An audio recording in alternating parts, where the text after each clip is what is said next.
நேயர்கள் கேட்க இருப்பது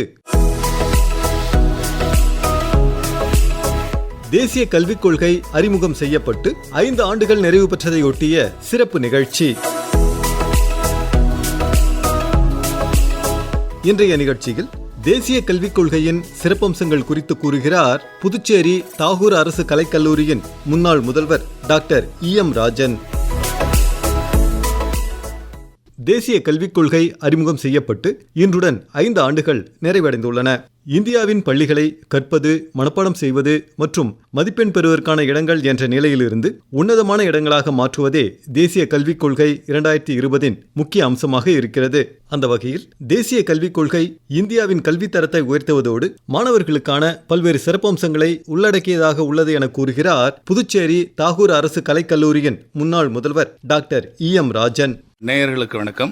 இந்த தேசிய கல்விக் கொள்கையை உருவாக்குவதற்கு கஸ்தூரி ரங்கன் தலைமையில் ஒரு குழு அமைக்கப்பட்டது. இது 2017ஆம் ஆண்டு அமைக்கப்பட்டு அவர்கள் 2019 அவருடைய அறிக்கையை மத்திய அரசாங்கத்திற்கு சமர்ப்பித்தார்கள். அது 2020 பாராளுமன்றத்தில் மத்திய அரசால் ஏற்றுக்கொள்ளப்பட்டு 21 அது நடைமுறைக்கு வர வேண்டும் என்பதை என திட்டமிடப்பட்டது. ஆனால் அது சில அரசியல் காரணங்களுக்காக தள்ளி போனது. ஆனால் 22-23வது கல்வி ஆண்டில் ஏறக்குறைய இந்தியாவில் இருக்கக்கூடிய பெரும்பான்மையான மாநிலங்கள் அதை ஏற்றுக்கொண்டு நடைமுறைப்படுத்திவிட்டன. இந்த தேசிய கல்விக் கொள்கை என்பது இந்த அறிக்கை கஸ்தூரி ரங்கன் கமிட்டி கொடுத்த அறிக்கை இருக்கிறது. இது 480 பக்கங்கள் கொண்ட ஒரு மிக விளக்கமான விரிவான ஒரு அறிக்கை. அந்த அறிக்கையில தொடக்க கல்வி முதல் முனைவர் பட்ட கல்வி வரைக்கும் என்னென்ன மாற்றங்களை அரசாங்கம் கொண்டு வர திட்டமிட்டுள்ளது, எப்படி அதை கொண்டு வருவது என்பது பற்றியெல்லாம் அவர்கள் விளக்கியிருக்கிறார்கள். இதில் முக்கியமான ஒன்று பள்ளிக்கல்வி, உயர்கல்வி இரண்டாக பிரித்தோம் என்று சொன்னார். இந்த பள்ளிக்கல்வியில் பொதுவாக இந்த இடைநிற்றல் என்பது ஒரு மிக பெரிய குறைபாடாக இருந்தது. இந்த குறைபாடுகள் எல்லாம் இதற்கு முன்னால் இருந்த கல்விக் கொள்கையிலேயே சுட்டிக்காட்டப்பட்டுள்ளன. அதாவது இடைநிற்றலை குறைப்பது, மாணவர்களுக்கு போதிக்கிற பாடங்களை தாய்மொழியிலே போதிப்பது, அதே போல இந்த மாணவர்கள் அவருடைய வாழ்க்கைக்கு பயன்படக்கூடிய கல்வியை போதிப்பது, இது போன்ற சில முக்கிய நோக்கங்களை முன்வைத்து இந்த கல்விக் கொள்கை உருவாக்கப்பட்டது. இந்த கல்வி பொறுத்தவரையில் பள்ளி கல்வியில் சில மாற்றங்கள் வந்தது. இதற்கு முன்னாடி இருந்தது 10+2+3 என்ற ஆண்டு முறை இருந்தது. அந்த 10 ஆண்டு உயர்நிலை கல்வி வரைக்கும், அதற்கு பிறகு 2 ஆண்டுகள் மேல்நிலை பள்ளியிலும் படிக்கிறார்கள் அல்ல. அதில் இப்போது சில மாற்றங்கள் கொண்டு வந்தது. அதாவது 3 வயதில் குழந்தை பள்ளிக்குள்ளே அனுமதிக்கப்படும். அந்த 3 வயதில் அனுமதிக்கிற குழந்தை இருக்கிறது, அதற்கு ப்ரிப்பரேட்டரி எஜுகேஷன் என்று முதல்நிலை கல்வியை சேர்ப்பார்கள்.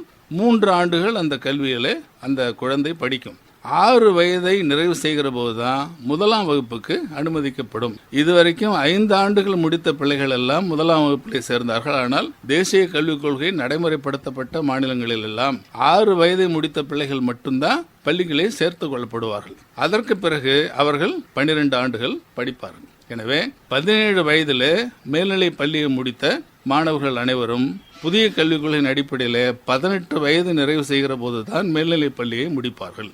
அதுக்கு அடுத்து 9, 10, அதாவது 3, 5, 8 ஆகிய வகுப்புகளில் பொது தேர்வு நடத்தப்படும். இந்த பொது தேர்வு நடத்துவதற்கான காரணம் மாணவருடைய அறிவு நிலை எப்படி இருக்கிறது என்பதை கணக்கெடுத்தானே தவிர அவர்களை தோல்வியடையும் பட்சத்தில் அந்தந்த 3ஆம் வகுப்பிலேயே 5ஆம் வகுப்பிலேயே தோல்வியடை செய்து மீண்டும் அதே வகுப்பிலே படிக்க வைப்பதல்ல என்பது தெளிவாக தேசிய கல்விக் கொள்கையில் வரையறுக்கப்பட்டிருக்கிறது.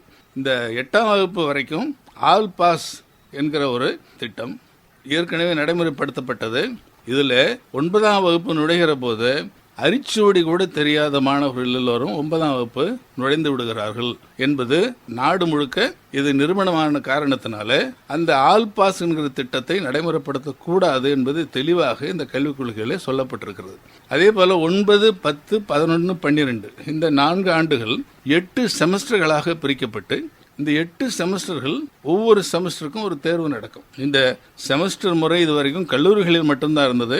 இது பள்ளிகளுக்கும் கொண்டு வரப்படும். அதாவது 8 செமஸ்டர்கள் என்று பார்க்கிற போது இந்த செமஸ்டர்களிலே தோல்வி அடைகிற மாணவர்கள் அந்த தோல்வி அடைந்த தாளையும் சேர்த்து அடுத்த செமஸ்டரில் எழுதலாம். அவர் தொடர்ச்சியாக 4 ஆண்டுகள் இருப்பார்கள். அது தோல்வி ஃபெயிலியர் என்கிற வார்த்தை கிடையாது.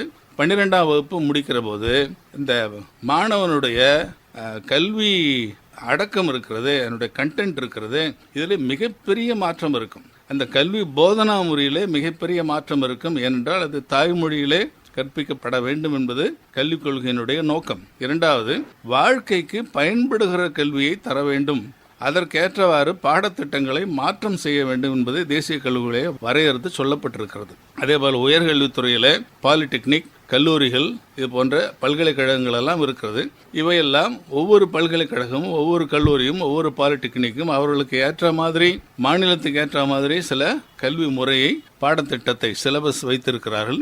அதையெல்லாம் மாற்றி எல்லா உயர் நிறுவனங்களும் 4 ஆண்டு பட்டப்படிப்பு முறையை இந்த கல்விக் கொள்கையை அறிமுகப்படுத்துகிறது.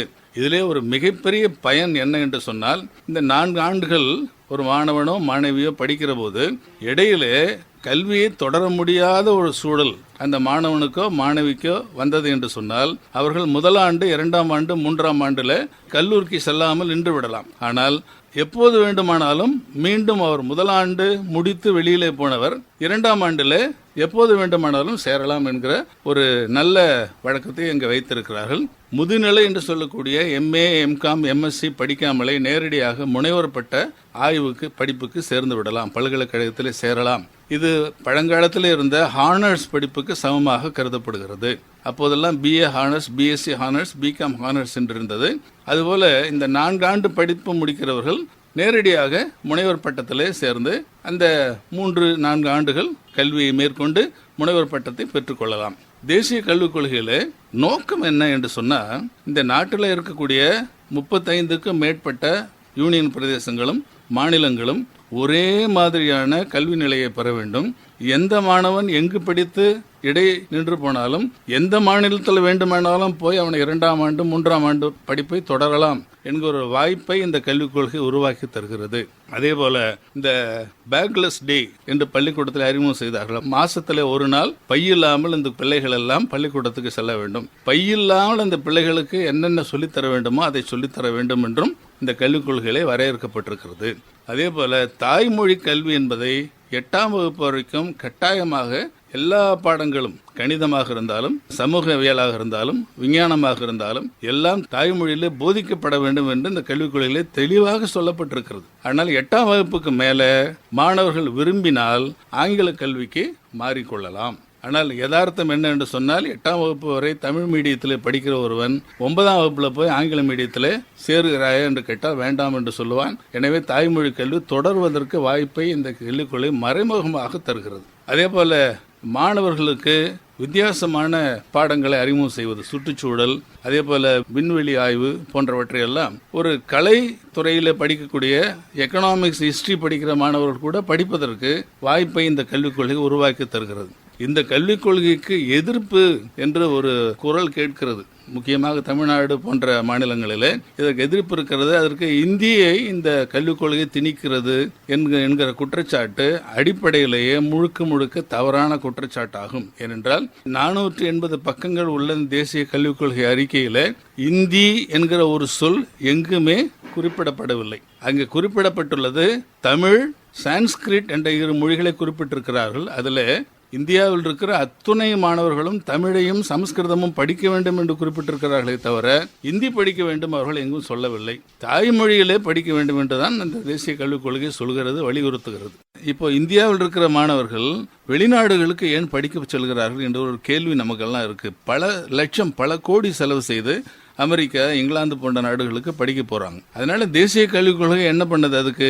அதாவது உலகத்தில் இருக்கக்கூடிய மிகப்பெரிய பல்கலைக்கழகங்கள், ஹார்வர்ட் யூனிவர்சிட்டி, ஆக்ஸ்போர்ட் பல்கலைக்கழகம் போன்றவை எல்லாம் அவர்களுடைய கிளைகளை இந்தியாவிலே திறந்து கொள்ளலாம். இந்திய மாணவர்கள் இந்தியாவிலேயே அந்த பாடத்திட்டத்தை படிக்கலாம் என்பதற்கு தேசிய கல்விக் கொள்கை வழி திறந்து விடுகிற ஒரு வாயிலாக இருக்கிறது. தேசிய கல்விக் கொள்கை ஒரு மிக அற்புதமான, அபாரமான ஒரு திட்டம். அதாவது அதற்கான ஒத்துழைப்பையும் தயாரிப்பையும், அதாவது குவாலிட்டி இம்ப்ரூவ்மெண்ட் என்று சொல்லுகிற போது இதில் ஆசிரியர்கள், மாணவர்கள், பெற்றோர்கள் 3 பேரும் ஒத்துழைச்சாதான் அந்த கல்வியினுடைய தரத்தை உயர்த்த முடியும். மாணவர்களுக்கு அற்புதமான எதிர்காலத்தை அமைத்து தரும் இந்த திட்டத்தை வரவேற்க வேண்டும் என்று வலியுறுத்துகிறேன். இதுவரை தேசிய கல்விக் கொள்கையின் சிறப்புகள் குறித்து புதுச்சேரி தாகூர் அரசு கலைக்கல்லூரியின் முன்னாள் முதல்வர் டாக்டர் EM ராஜன் வழங்கிய உரையினை கேட்டீர்கள்.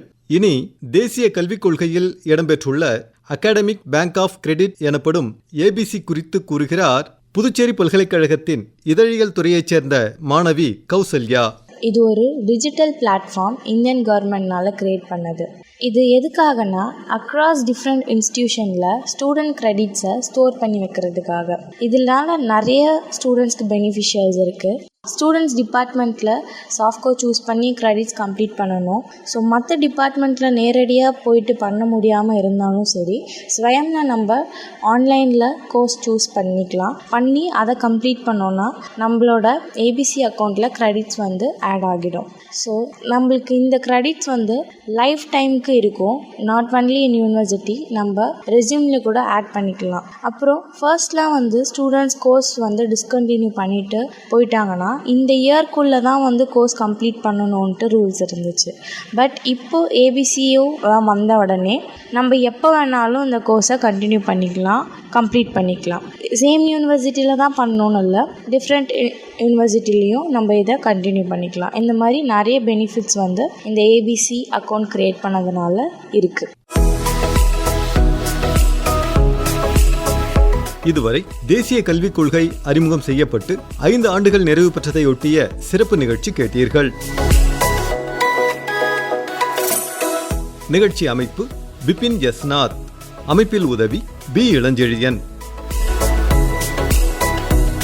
படைப்பு ஆகாஷ்வாணி புதுச்சேரியின் மண்டல செய்திப் பிரிவு.